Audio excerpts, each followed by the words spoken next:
नमस्कार दोस्तों, स्वागत है आप सभी को आपकी अपने YouTube channel Ravi Evan classes पर। तो आज की इस वीडियो में बोर्डमास रूल से हल करना सीखेंगे। तो बोर्डमास रूल का प्रयोग मैथ्स के बेसिक कॉन्सेप्ट को बनाने में किया जाता है।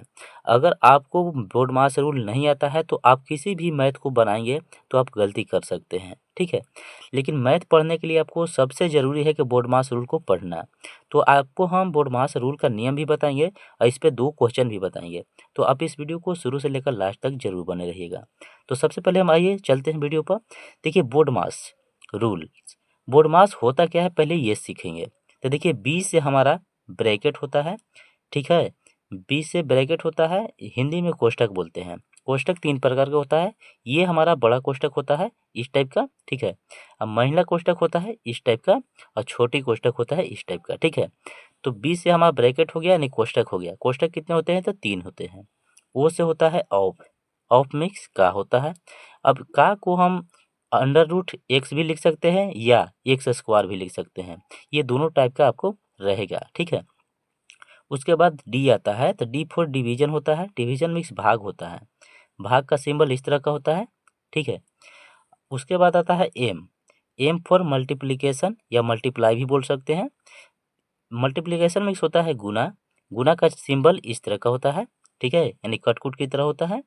ए फोर होता है एडिशन, एडिशन मिक्स जोड़ होता है और जोड़ का सिंबल इस तरह का होता है, ठीक है। उसके बाद सबसे लास्ट में आता है एस, एस फोर होता है सब्सट्रैक्शन, जिसको हम घटाव बोलते हैं। घटाव का सिंबल इस तरह का होता है। यही होता है बोर्डमास का फुल फॉर्म, ठीक है। तो ये तो हम आपको बता दिए हैं बोर्डमास का रूल, नियम, ठीक है। अब सबसे पहले ये जान जाइए आप कि बोर्डमास का नियम अगर आपको लिख दे, चाहे बता दे कि बोर्डमास के नियम से हल करें क्वेश्चन को, और ना भी बताए तभी बोर्डमास का नियम से ही हल किया जाता है, ठीक है। तो सबसे पहले हम आपको बता दें कि बी फोर ब्रैकेट, यानी सबसे पहले ब्रैकेट को हल करना होता है, उसके बाद ऑफ का हल करना होता है, ठीक है। उसके बाद डिवीजन का, उसके बाद मल्टीप्लिकेशन का, उसके बाद एडिशन का और लास्ट में हल करना होता है सब्सट्रैक्शन का यानी घटाव का, ठीक है।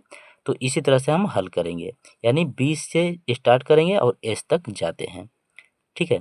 अब चलते हैं क्वेश्चन पे। देखिए क्वेश्चन नंबर हमारा 1 है कि 16 माइनस 24 भागे 6 गुने 4 प्लस 8, ये हमारा क्वेश्चन है। यानी इसको हम बना चुके हैं पहले, ठीक है। उसी को हम आपको सिर्फ समझा दे रहे हैं, ठीक है। ये मत समझिएगा कि ये कटा हुआ है, ठीक है, इसको छोड़ दीजिएगा आप। 16 माइनस 24 भागे 6 गुने 4 प्लस 8, यानी इसमें क्या है, इसमें कोष्टक और ऑफ का चिन्ह नहीं दिया हुआ है, ठीक है। इसमें सिर्फ भागा, माइनस, गुना और प्लस का चिन्ह दिया हुआ है, ठीक है। तो इसको हल कैसे करेंगे, तो सबसे पहले यहाँ देखिए, देखिए सबसे पहले हल करेंगे भाग को, ठीक है। तो भाग को हल किए तो 6 से हम 24 को कटा दिए, तो 6 चौके 24 यानी 4 बार में कट गया, ठीक है। उसके बाद सबको फिर लिखेंगे। देखिए 16 लिख दिए, माइनस है तो माइनस लिखेंगे। अब इसको हल करने के बाद 6 चौके 24 4 बार में कट गया तो 4 लिख दिए। अब उसके बाद गुना का चिन्ह है तो गुना का चिन्ह लिख दिए, 4 है तो 4 लिखेंगे, प्लस का चिन्ह है तो प्लस का चिन्ह दे करके 8 लिख देंगे, ठीक है। उसके बाद इसमें हल होता है हमारा गुना का, ठीक है। तो बाकी को हम लिखेंगे और उसके बाद गुना को हल करेंगे। तो 16 है तो 16 लिख दिए और 4 गुने 4 करेंगे तो 4 चौके 16 हो जाएगा, तो 16 यहाँ पे लिख दिए, माइनस दे करके 16 लिख दिए। प्लस का चिन्ह है तो प्लस का चिन्ह लगाएंगे और 8 को 8 लिखेंगे। उसके बाद प्लस का चिन्ह होता है हल, तो प्लस 8 है और यहाँ पे प्लस 16 है, तो प्लस 16 और 8 को जोड़ेंगे तो 8 और 16 को जोड़ने के बाद 24 आया। माइनस 16 है तो माइनस 16 लिख देंगे, ठीक है। उसके बाद देखिए 24 में से माइनस 16 को घटाएंगे तो क्या आ जाएगा, 0 8, यानी 8 हमारा आ गया। देखिए 6 में से 4 में से 6 घटेगा तो नहीं घटेगा, तो हासिल ले लेगा इससे तो हो जाएगा 14, 14 में से 6 घटेगा तो हो जाएगा 8।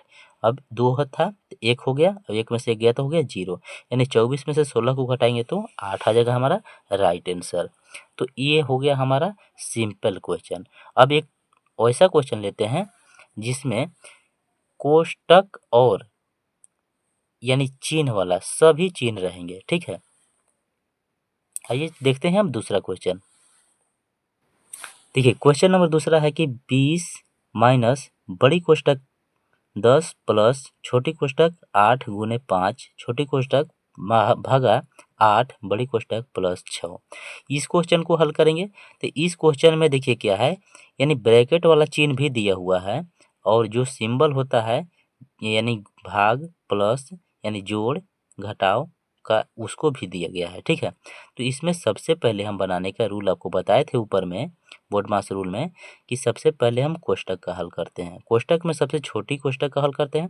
तो छोटी कोष्टक हमारा देखिए यहाँ पर है, तो इसको हल करेंगे। तो इसको हल करने के लिए क्या करेंगे, पहले लिखेंगे क्योंकि ये बीच में है। ठीक है, तो देखिए यहाँ पे लिखा हुआ है 20 को 20 उतार दिए, माइनस का माइनस, बड़ी कोष्टक को उतार दिए, 10 10 उतार दिए, प्लस का प्लस। अब देखिए 8 गुने 5 करेंगे तो 8 पचे 40, यानी छोटी कोष्टक का अंदर है तो दोनों को गुना करेंगे। तो 8 पचे 40 का 40 लिख दिए, भागा के चिन्ह है तो भागा का चिन्ह दे दिए, 8 को 8 लिख दिए, बड़ी कोष्टक लगा दिए, प्लस 6 लिख दिए। ठीक है, अब उसके बाद बड़ा कोष्टक बचा, तो बड़ा कोष्टक के अंदर जितने भी संख्या आएगी उसको हम हल करेंगे। देखिए हल करिए तो 20 का 20 उतारे, माइनस का माइनस, अब हल करेंगे तो 8 पचे 40, यानी 5 बार में कट गया। अब 10 प्लस 5 है तो 10 और 5 कितना हो गया 15, 15 को 15 यहाँ लिखेंगे। अब ये अब हमारा कोष्टक हट गया। ठीक है, प्लस है तो प्लस लिखेंगे, 6 है तो 6 लिखेंगे। अब देखिए 20 और 6 को जोड़ेंगे तो क्या हो जाएगा 26, तो 26 माइनस का माइनस 15 का 15 लिखें। अब 26 में से 15 को घटाएंगे तो क्या आ जाएगा 11 आ जाएगा, तो यही 11 हमारा आंसर होगा। तो यानी इस तरह से भी आप बोडमास रूल को हल कर सकते हैं बिल्कुल आसान तरीके से। इस वीडियो में हम क्या आपको बताएं, सिर्फ इसका रूल बताएं और क्वेश्चन 2 बताएं, जो कि क्वेश्चन हल किया हुआ था, सिर्फ आपको हम समझाए हैं। ठीक है, अगर वीडियो पसंद आया होगा तो वीडियो को एक लाइक जरूर कीजिएगा। चैनल पर नए होंगे तो चैनल को सब्सक्राइब जरूर कर लीजिएगा। मिलते हैं अगले वीडियो में।